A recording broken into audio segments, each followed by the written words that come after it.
जय हिंद फ्रेंड्स।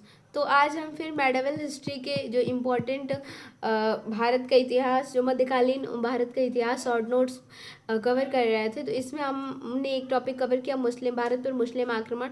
आज का दूसरा टॉपिक है दिल्ली सल्तनत, इसको हम कवर करते हैं। दिल्ली सल्तनत के बारे में जो ईस्वी है वो है 1206 से लेकर 1526 ईस्वी तक। इसमें हम सारे वंशों के बारे में देखेंगे, जैसे है ममलूक वंश। ममलूक वंश जैसे तुर्की आक्रमण के पश्चात, पहले किसका आक्रमण हुआ था? तुर्कों का आक्रमण हुआ था। तो तुर्की आक्रमण के पश्चात भारत में दिल्ली सल्तनत की स्थापना हुई थी।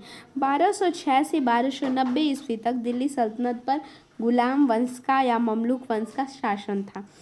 तो किसका था? 1206 से लेके 1290 ईस्वी तक दिल्ली सल्तनत पर गुलाम वंश या ममलूक वंश का शासन था। कुतुबुद्दीन ऐबक, जो कि 1206 से लेके 1210 ईस्वी तक इसका शासन था। तो आइए हम देखते हैं ममलूक वंश को ही क्या कहते हैं? गुलाम वंश। ठीक है, अब इसमें शासक कौन थे इनका क्रम देखते हैं। पहली बात तो इसका पूरा देखते हैं, गुलाम वंश कब से कब तक था? तो 1206 से लेके 1290 ईस्वी तक था। अब इसमें पहले शासक कौन है? तो कुतुबुद्दीन ऐबक हैं, जो कि 1206 से लेके 10 ईस्वी तक थे। गुलाम वंश या ममलूक वंश का जो संस्थापक था वो था कुतुबुद्दीन ऐबक। मोहम्मद गौरी की मृत्यु के पश्चात कुतुबुद्दीन ऐबक शासक बना। यह मोहम्मद गौरी का गुलाम या दास था। इसकी राजधानी लाहौर थी। ठीक है, कुतुबुद्दीन ऐबक ने चुनौतियों का सामना करने के लिए मोहम्मद गौरी के विश्वस्त अधिकारी ताजुद्दीन याल्दौस की पुत्री से विवाह किया। उसने अपनी बहन का विवाह नसरुद्दीन कुबाचा से किया, जो सिंध का प्रभावी अधिकारी था। ठीक है, अब देखिए यहाँ पे क्या दे रहा है कि कुतुबुद्दीन के विश्वस्त अधिकारी जो थे, जिनका नाम था ताजुद्दीन याल्दौज, की पुत्री से विवाह किया। उसने अपनी बहन का विवाह किससे किया? तो नसीरुद्दीन कुबाचा से किया, जो सिंध के प्रभावी अधिकारी थे। 1210 ईस्वी में चौगान पोलो खेलते समय, इंपॉर्टेंट है इसका डेट, घोड़ों से गिरने से इसकी मृत्यु हो गई। यह एक उदार शासक था, इस कारण इसे लाख बख्श कहा गया। इसने 2 मस्जिद, कुवत उल इस्लाम महरौली दिल्ली और 2.5 दिन का झोपड़ा का निर्माण करवाया। इसने प्रसिद्ध सूफी संत ख्वाजा कुतुबुद्दीन बख्तियार काकी की स्मृति में दिल्ली में कुतुब मीनार की नींव रखी, जिसे बाद में इल्तुतमिश ने पूरा करवाया था। नेक्स्ट देखते हैं आराम शाह। कुतुबुद्दीन के बाद कौन है? तो कुतुबुद्दीन का कार्यकाल क्या था? 1206 से लेके 10 तक। आराम शाह 1210 ईस्वी में आया। यह कुतुबुद्दीन ऐबक का पुत्र था, जो एक अयोग्य शासक था। इल्तुतमिश ने इसको पराजित किया। इल्तुतमिश 1211 से लेके 1236 ईस्वी तक इसका जो है वो कार्यकाल है। कार्यकाल नहीं, मतलब इसका जो शासन था, शासक कब तक था? तो इल्तुतमिश का 1211 से लेकर 1236 तक। इल्तुतमिश जो था इलवरी तुर्क था। कुतुबुद्दीन ऐबक की मृत्यु के पश्चात वह बदायूं का सूबेदार था। इसे दिल्ली सल्तनत का वास्तविक संस्थापक माना जाता है। इसे अपनी राजधानी दिल्ली को बनाया। इसे गुलामों का गुलाम कहा जाता है। ऐबक ने अपनी पुत्री का विवाह इल्तुतमिश से किया था। यह दिल्ली का प्रथम मुस्लिम शासक था। इसने सुल्तान के पद की स्वीकृति खलीफा से प्राप्त की थी। इसने ताजुद्दीन याल्दौज और नसरुद्दीन कुबासा को समाप्त किया था। यह पहला तुर्क सुल्तान था जिसने शुद्ध अरबी सिक्के जारी किए, चांदी का टका और तांबे का जीतल सिक्का प्रारंभ किया। ये क्या था? तो ये पहला तुर्क सुल्तान था जिसने शुद्ध अरबी सिक्के जारी किए, चांदी का टका और तांबे का जीतल सिक्का प्रारंभ किया। इल्तुतमिश ने 40 तुर्क आमीर के दल को संगठित किया, जिसे तुर्कान चहलगानी कहा जाता है। इसमें योग्य, विश्वसनीय और प्रतिभाशाली व्यक्ति थे। इसने इक्तादारी व्यवस्था को प्रारंभ किया। अब इसके बाद आएंगी रजिया सुल्तान। देखिए क्या हुआ, इल्तुतमिश के पास कौन आया? रजिया सुल्तान, जो कि 1236 से लेकर 1240 तक शासक बनी। मध्यकालीन भारत की प्रथम महिला शासिका थी रजिया सुल्तान। इसने पर्दा प्रथा त्याग कर पुरुषों की भांति कोट व टोपी पहनकर जनता के समक्ष आती थी। इसने एक अबिसिनाई दास जलालुद्दीन याकुत को आमीर ए आखुर अश्वशाला का प्रमुख नियुक्त किया। क्वेश्चन है कि किसको इसने अश्वशाला का प्रमुख नियुक्त किया था? तो आमीर ए आखुर को जिसने खफा होकर उसके एक अमीर अल्तुनिया ने विद्रोह कर दिया। ऐसा माना जाता है कि जब रजिया राजधानी से बाहर निकली तो तुर्क अमीरों ने जलालुद्दीन याकुत को मारकर मुइजुद्दीन बहराम शाह को गद्दी पर बैठा दिया। 1240 ईस्वी में रजिया की हत्या कर दी गई थी। क्या की गई थी? रजिया की हत्या कर दी गई थी। इसके बाद आया बलबन, गयासुद्दीन बलबन, जो कि 1266 से लेकर 86 तक, मतलब देखिए 40 से हो गया 1200, कब बैठी थी ये? तो 1236 से 1240 तक। 40 के बाद 1266 से 86 तक शासन था गयासुद्दीन बलबन का। यह इल्तुतमिश के समय उसके 40 दल का सदस्य था। यह इल्बरी तुर्क था। बलबन ने राजत्व सिद्धांत की दो विशेषताएं थीं। पहला, सुल्तान के पद को ईश्वर के द्वारा प्रदत्त होता है। दूसरा, सुल्तान का निरंकुश होना आवश्यक है। इसके अनुसार जो सुल्तान पृथ्वी पर ईश्वर का प्रतिनिधि है, इसका स्थान पैगंबर के पश्चात है। सुल्तान का कार्य करने की प्रेरणा एवं शक्ति ईश्वर से प्राप्त होती है। इसने लौ एवं रक्त की नीति अपनाई थी। सुल्तान बलबन ने दरबारी वैभव की स्थापना की थी। सुल्तान बलबन ने दरबारी वैभव की स्थापना को समस्त कार्यों में महत्वपूर्ण समझा। इसने दरबार में ईरानी आदर्शों को स्थापित किया, सिजदा और पापोस प्रथा की शुरुआत की।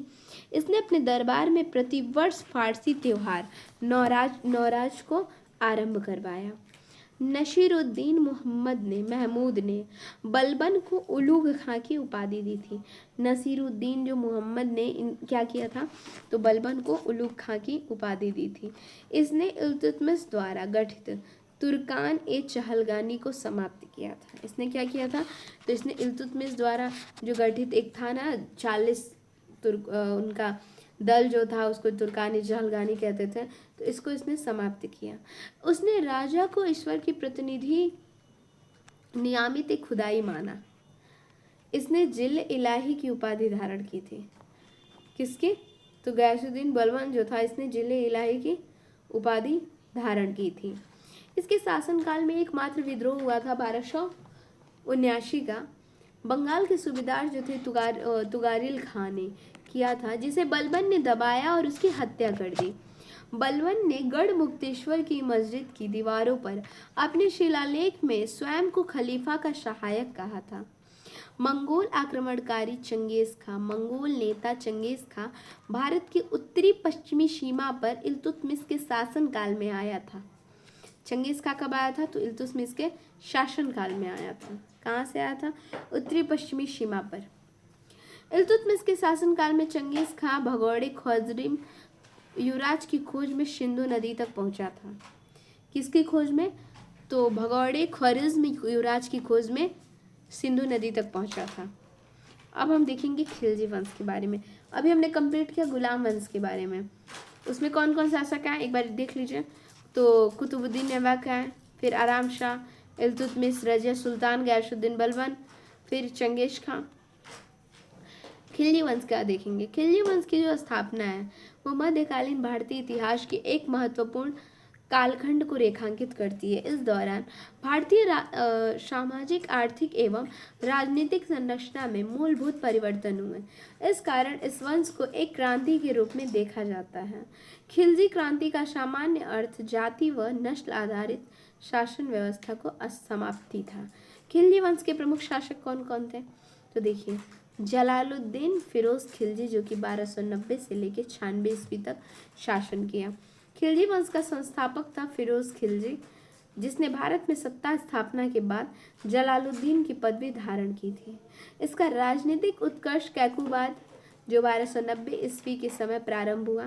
कैकुबाद के समय वह शामना का सूबेदार था। फिर से पढ़ते हैं। खिलजी वंश का संस्थापक कौन था? फिरोज खिलजी था। ठीक है, इसने जलालुद्दीन की पदवी धारण की थी। राजनीतिक उत्कर्ष इसका क्या था? तो कैकुबाद जो कि 1280 से लेके 90 ईस्वी तक समय प्रारंभ हुआ। कैकुबाद के समय वह सामना का सूबेदार तथा सर जहादर शाही अंगरक्षक के पद पर नियुक्त था। कैकुबाद ने इसको शाइस्ता खां की उपाधि दी थी। 1290 में कैकुबाद द्वारा निर्मित किलोखोरी के महल में इसने अपना राज्याभिषेक कराया और दिल्ली का शासक बना। बलबन की जो है वो रक्त और लौह की नीति को त्याग कर इसने अहस्तक्षेप की नीति अपनाया। किसने अपनाया? तो जलालुद्दीन, मतलब जो जलालुद्दीन फिरोज खिलजी ने अहस्तक्षेप की नीति अपनाया। अलाउद्दीन खिलजी आए उसके बाद 1296 से लेकर 1316 ईस्वी तक। अलाउद्दीन खिलजी जलालुद्दीन खिलजी का भतीजा था। बाद में यह जलालुद्दीन की पुत्री से शादी करके उसका दामाद बन गया। इसने जलालुद्दीन की हत्या कड़े मणिकपुर में करके अपने आप को सुल्तान घोषित कर दिया। किसने? तो अलाउद्दीन खिलजी ने अपने आप को सुल्तान घोषित कर दिया। इसने जलालुद्दीन को मार डाला। अलाउद्दीन खिलजी ने सिकंदर ईशानी की उपाधि धारण की थी। उसने अपने सिक्कों पर अंकित करवाया था। ठीक है, अलाउद्दीन खिलजी के अभियान थोड़ा इम्पोर्टेंट है जो कि पूछते हैं। इसमें हम देखेंगे गुजरात का आक्रमण, जो कि 1298 से लेकर 1299 ईस्वी तक हुआ था। इसका कार्यकाल ही देख लीजिए आप, 1296 से 1316 तक है। पहला आक्रमण इसका गुजरात पर हुआ था, जो कि 1298 से लेकर 99 ईस्वी तक था। इस समय यहाँ का शासक कौन थे? तो रायकर्ण थे। कौन थे? रायकर्ण। इस राज्य पर अलाउद्दीन ने उलुग खां को सिंध की ओर और नुसरत खां को राजपुताना के मार्ग से भेजा था। किसको भेजा था? दो लोगों को। उलुग खां को भेजा था सिंध की ओर से और नुसरत खां को भेजा था राजपुताना के मार्ग से। सुल्तान की सेना ने गुजरात विजय के बाद सूरत शहर व सोमनाथ मंदिर को लूटा। सुल्तान की सेना ने क्या किया था? तो गुजरात विजय के बाद सूरत शहर व सोमनाथ मंदिर को लूटा। खंबात बंदरगाह पर नुसरत खान ने एक हिंदू किन्नर मलिक काफूर को खरीदा। मलिक काफूर को 1000 दिनारी भी कहा जाता है। इसके बाद इसका जो एक आक्रमण था रणथंभौर का, यहाँ के शासक थे हम्मीर देव। सुल्तान ने उलुग खां एवं नुसरत खां को भेजा था। नुसरत खां इस युद्ध में मारा गया था। कहाँ पे? तो रणथंभौर के आक्रमण में, जो कि 1310 में हुआ था। इंपॉर्टेंट है, डेट बहुत इंपॉर्टेंट है। गुजरात का कब हुआ था? 1298 से लेके 99 तक, और यहाँ 1301 में रणथंभौर का हुआ था। फिर चित्तौड़ की विजय 1303 ईस्वी में हुई थी, जिसमें कि चित्तौड़ की रानी की सुंदरता देखकर अलाउद्दीन ने यहाँ आक्रमण किया था। वाह, क्या मतलब शासक था भाई कि रानी की सुंदरता देखकर ही आक्रमण कर दिया। मलिक मोहम्मद जैसी ने अपनी रचना पद्मावत में इसका उल्लेख किया है। इस अभियान ने अमीर खुसरो अलाउद्दीन के साथ था। इस समय चित्तौड़ का शासक राणा रतन सिंह थे। इस समय चित्तौड़ के शासक कौन थे? राणा रतन सिंह थे। चित्तौड़ विजय के बाद अलाउद्दीन खिलजी ने यहाँ का शासक अपने बेटे खिज्र खां को नियुक्त किया और चित्तौड़ का नाम बदलकर खिजराबाद कर दिया। दक्षिण भारत की विजय थी। अलाउद्दीन खिलजी के ना आक्रमण बहुत इंपॉर्टेंट है, यहाँ पे क्रोनोलॉजी ऑर्डर में क्वेश्चन आते हैं। ठीक है, तो गुजरात विजय हमने देख लिए। गुजरात विजय के बाद क्या था? रणथंभौर का आक्रमण देख लिया, फिर चित्तौड़ की विजय देख ली। अब दक्षिण भारत की विजय देखेंगे। जैसे देखिए, दक्षिण भारत के अभियान का नेतृत्व मलिक काफूर ने किया था। देवगिरी का आक्रमण, जो कि 1307 से लेके 8 ईस्वी तक हुआ था। इस समय यहाँ का शासक रामचंद्र देव थे। तेलंगाना वारंगल की विजय, जो कि 1309 से लेके 10 ईस्वी तक हुई। यहाँ के शासक थे रुद्रदेव थे। इसी अवसर पर प्रताप रुद्रदेव ने मलिक काफूर को प्रसिद्ध कोहिनूर हीरा दिया था। पांड्य राज की विजय 1311 ईस्वी में मलिक काफूर ने मदुरै पर अधिकार कर लिया था। तो 3 इम्पोर्टेंट है। कौन कौन से? एक देवगिरी का आक्रमण, जो कि 1307 से 8 में हुआ था। तेलंगाना की विजय, जो 1309 से 1310 में हुई थी। उसके बाद पांड्य राज की विजय, जो कि 1311 में हुई थी। ठीक है, अब हम नेक्स्ट देखेंगे अन्य विजय, जैसे कि मालवा की विजय 1305 ईस्वी में हुई थी। इस समय के यहाँ के राजा महलक देव थे। मारवाड़ की विजय कब हुई थी? 1308 ईस्वी में हुई थी। यहाँ के शासक शीतल देव थे। जालौर की विजय कब हुई थी? 1311 ईस्वी में, और यहाँ के शासक कौन थे? तो ये थे कल्हड़ देव थे। ठीक है, जालौर की विजय के समय कौन थे, यहाँ के शासक कौन थे, कन्नड़ देव, और कब हुई थी, 1311 में। तो इम्पोर्टेंट ये जो थी, ये अलाउद्दीन खिलजी के द्वारा जो विजय अभियान थे, ठीक है, उसके बारे में था। अलाउद्दीन खिलजी की एक मंगोल नीति थी, आइए बहुत अच्छे से समझते हैं इसके बारे में। अलाउद्दीन खिलजी की एक मंगोल नीति थी। मंगोल मध्य एशिया की एक जाति थी।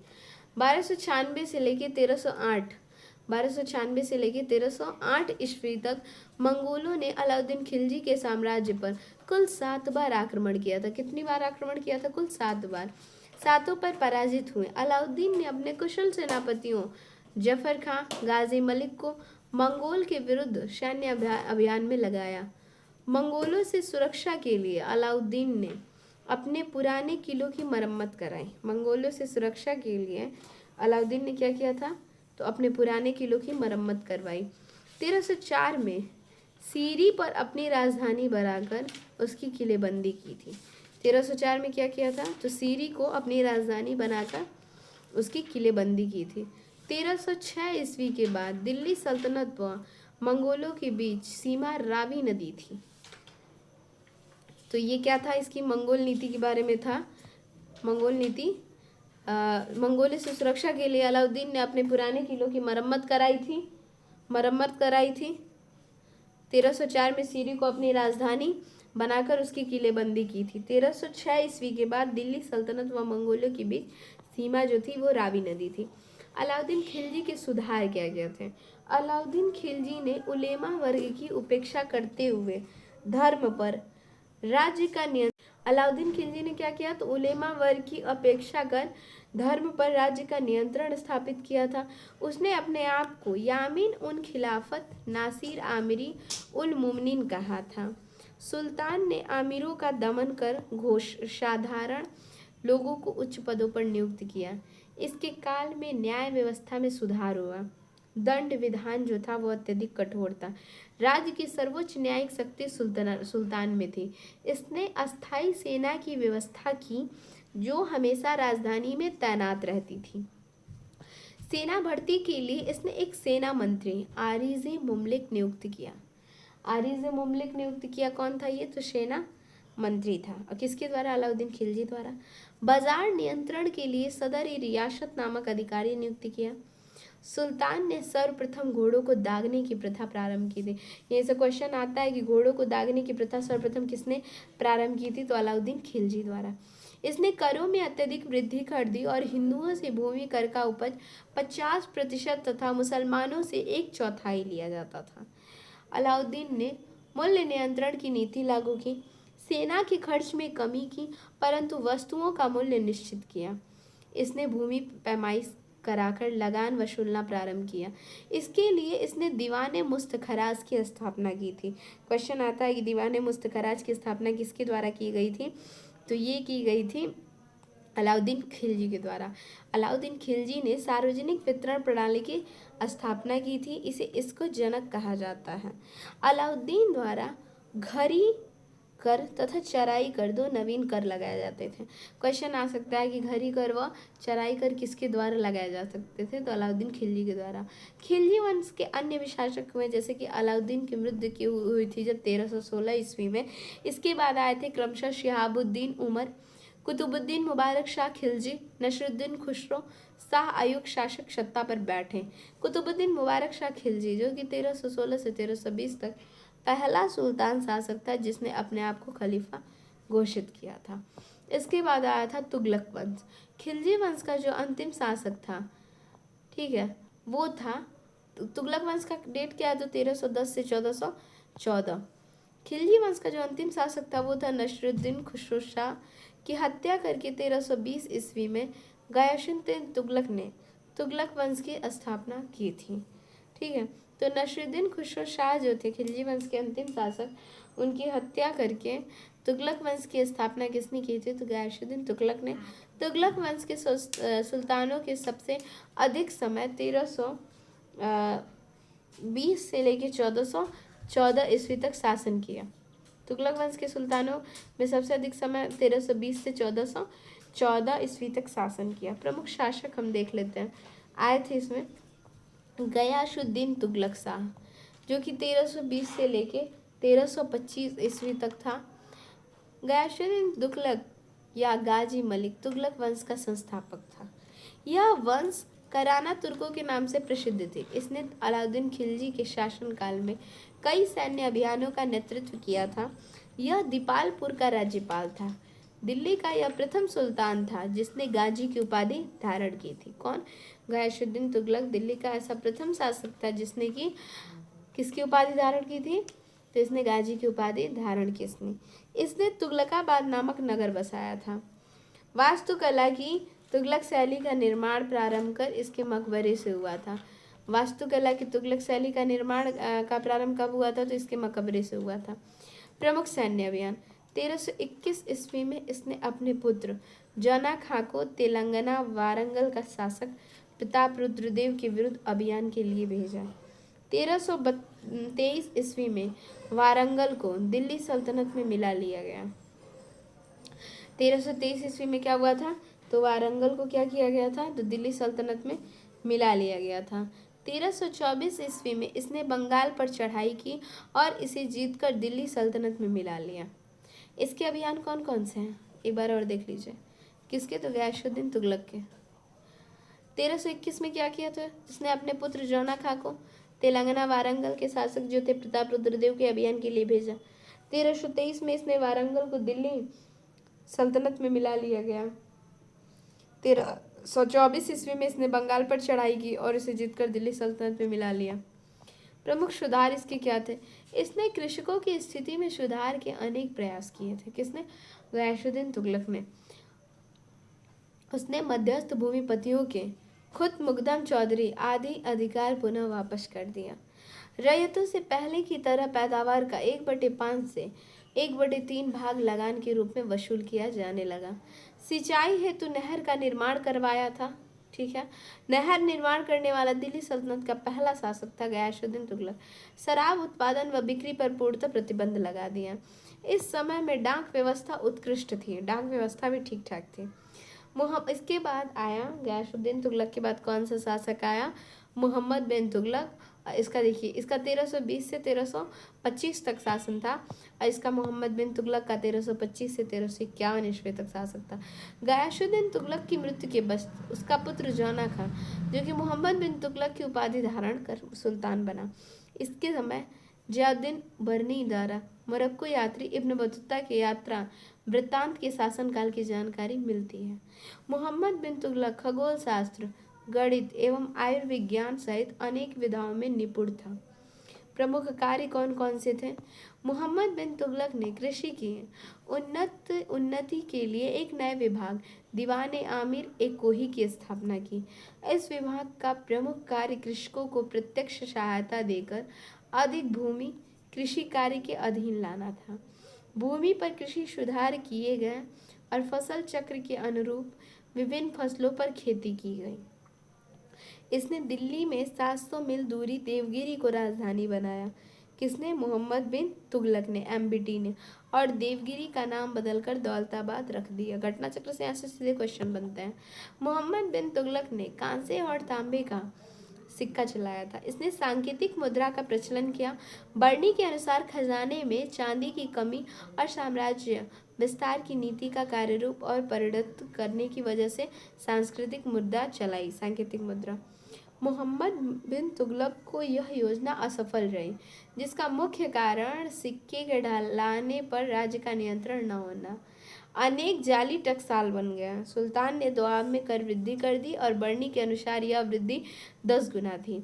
इब्न बतूता यह मोरक्को अफ्रीका का रहने वाला था जो लगभग 1333 ईस्वी में भारत आया था। इसे मोहम्मद बिन तुगलक द्वारा दिल्ली का काजी नियुक्त किया गया और 1342 ईस्वी में सुल्तान मोहम्मद बिन तुगलक द्वारा इसे राजदूत के रूप में चीन भेजा गया था। कब भेजा गया था? 1342 ईस्वी में। इसने अपनी किताब उल रहला पुस्तक में मोहम्मद बिन तुगलक के समय की घटना का वर्णन किया था। इसने सल्तनत काल के डाक व्यवस्था का वर्णन बतूता ने अपनी जो बुक थी किताब उल रहला में।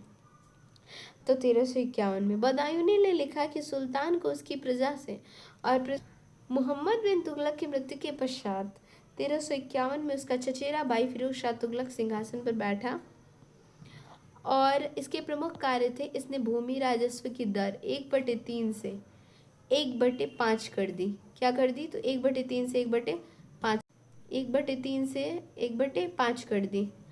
फिरोज शाह तुगलक जो था वो ब्राह्मणों पर जजिया कर लगाने वाला प्रथम मुसलमान शासक था। अभी हमने देखा था ना कि 1/5 से 1/3 किसने किया था, तो देखिए यहीं पे कौन था वो, गैशुद्दीन तुगलक था।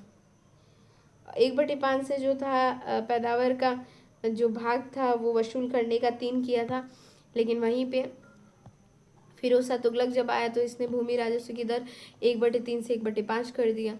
फिरोज शाह तुगलक जो था वो ब्राह्मणों पर जजिया कर लगाने वाला प्रथम मुसलमान शासक था। फिरोज शाह तुगलक ने सामान्य लोगों के लिए रोजगार कार्यालय की स्थापना की, जिसे दफ्तर ए रोजगार कहा गया। इसने हक ए शर्व नामक सिंचाई कर लगाया, जिसकी दर थी 1/10 थी। इसने खराज भूमि कर था, जकात जो दान था, जो खुम्स जो युद्ध संबंधी कर जारी रखा। अलाउद्दीन खिलजी द्वारा जारी घरई व चरई कर को इसने समाप्त कर दिया था। अलाउद्दीन खिलजी द्वारा जो जारी किया गया था कर, कौन सा, घरई व चिरई कर, इसको इसने समाप्त कर दिया था। कृषि उत्पादन में वृद्धि के लिए फिरोज शाह तुगलक ने 11 नहरों का निर्माण करवाया। फिरोज शाह तुगलक ने क्या किया था? 11 नहरों का निर्माण करवाया था। फिरोज शाह द्वारा बनवाई गई नहरों में उलूग खानी क्या थी? तो फिरोज शाह द्वारा जो बनाई गई नहर थी उसमें उलूग खानी राजवाही सर्वाधिक प्रसिद्ध थी। देखिए इंपॉर्टेंट है, नहर बहुत ज़्यादा बनवाया था, लेकिन इसमें द्वारा बनाई गई नहरों में सबसे ज़्यादा क्या थी? उलूग खानी तथा राजवाही जो थी सर्वाधिक प्रसिद्ध थी। सर्वप्रथम फिरोज शाह तुगलक ने ही लोक निर्माण विभाग की स्थापना की थी। इसने एक अनुवाद विभाग की स्थापना की, जिससे हिंदू मुस्लिम धर्म के लोग अपने विचारों को एक दूसरे से व्यक्त कर सकें। राज्य के खर्च पर हज करने की व्यवस्था करने वाला पहला जो भारतीय शासक कौन था? फिरोज शाह तुगलक था, मतलब राजा तुगलक था। इसने कुतुब मीनार की भी मरम्मत करवाई थी। दासों के लिए इसने पृथक विभाग बनाया, जिसे दीवान बंदगान की स्थापना की गई थी।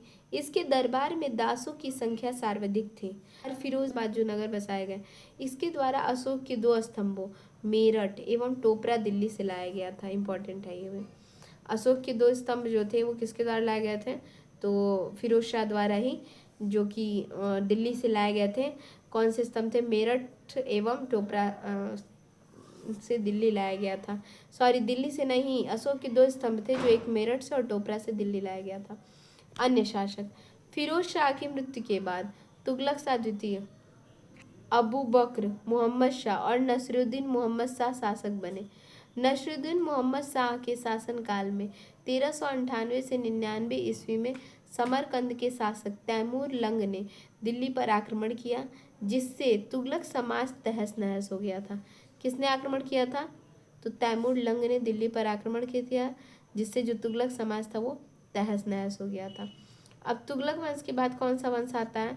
तो उसके बाद आएगा सैयद वंश, जो 1414 से लेकर 1451 ईस्वी तक इसने शासन किया था।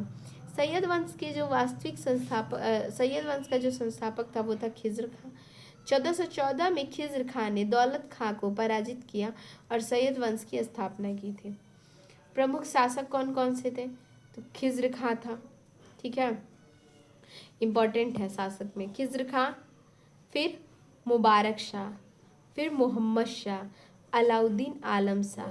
मोहम्मद शाह 1434 से 45 ईस्वी में, अलाउद्दीन आलम शाह 1445 से 51 ईस्वी में। अब नेक्स्ट देखते हैं, उसके बाद कौन थे? उसके बाद आएगा लोधी वंश।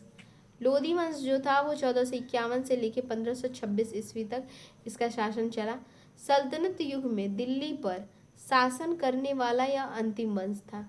दिल्ली सल्तनत में लोधी वंश के शासक थे अफगान मूल के थे। लोधी वंश के शासक कहाँ के थे? अफगान मूल के। लोधी वंश जो था बहलोल लोधी द्वारा 1451 ईस्वी में स्थापना की गई थी।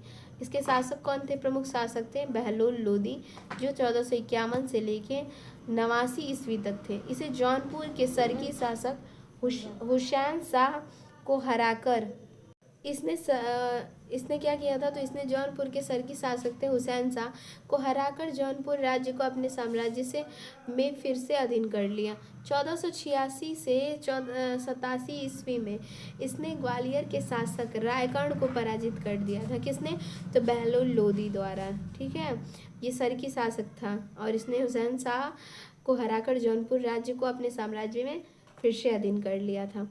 उसके बाद आए बहलोल लोदी के बाद आया था सिकंदर लोदी। 1432 ईस्वी में सिकंदर लोदी ने जौनपुर को दिल्ली सल्तनत में मिलाया। यह गुलरुखी नाम से कविताएं लिखता था।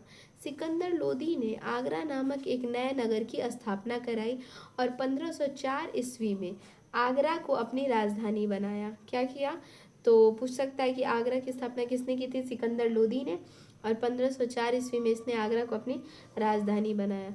1494 ईस्वी में इसने बनारस के निकट एक युद्ध में हुसैन शाह को पराजित किया। इसने मुहर्रम में ताजिया निकलवाना बंद करवा दिया। भूमि मापन के लिए गज सिकंदरी का प्रचलन किया था। भूमि मापन के लिए क्या किया था, तो गज सिकंदरी का प्रचलन किया था। उसके बाद आएंगे कौन, तो इस सिकंदर लोदी के बाद आएंगे इब्राहिम लोदी।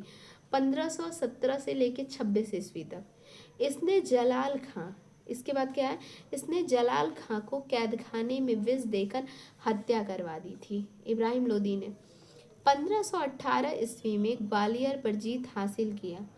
1518 ईस्वी में खतौली के युद्ध में मेवाड़ के शासक राणा सांगा से सामना हुआ, जिसमें इब्राहिम की हार हुई थी। अप्रैल 1526 ईस्वी में बाबर और इब्राहिम लोदी के मध्य, ठीक है, किसके किसके, तो बाबर और इब्राहिम लोदी के मध्य पानीपत का प्रथम युद्ध हुआ था, जिसमें इब्राहिम लोदी मारा गया था। जिसमें क्या हुआ, इब्राहिम लोदी मारा गया था। यह मध्यकालीन भारत का एकमात्र सुल्तान था जो युद्ध भूमि में मारा गया था। इब्राहिम लोदी की मृत्यु के साथ ही दिल्ली सल्तनत का अंत हो गया और दिल्ली पर मुगल वंश की स्थापना हुई। लाहौर के राज्यपाल दौलत खां और इब्राहिम लोदी के चाचा आलम खां लोदी ने इब्राहिम से असंतुष्ट होकर बाबर को दिल्ली पर आक्रमण करने के लिए आमंत्रित किया था। ठीक है, तो यहाँ से हमारा जो टॉपिक था दिल्ली सल्तनत वो संपूर्ण हुआ। अब नेक्स्ट जो टॉपिक है विजयनगर साम्राज्य, इसको हम नेक्स्ट वीडियो में कवर करेंगे। Thanks for watching.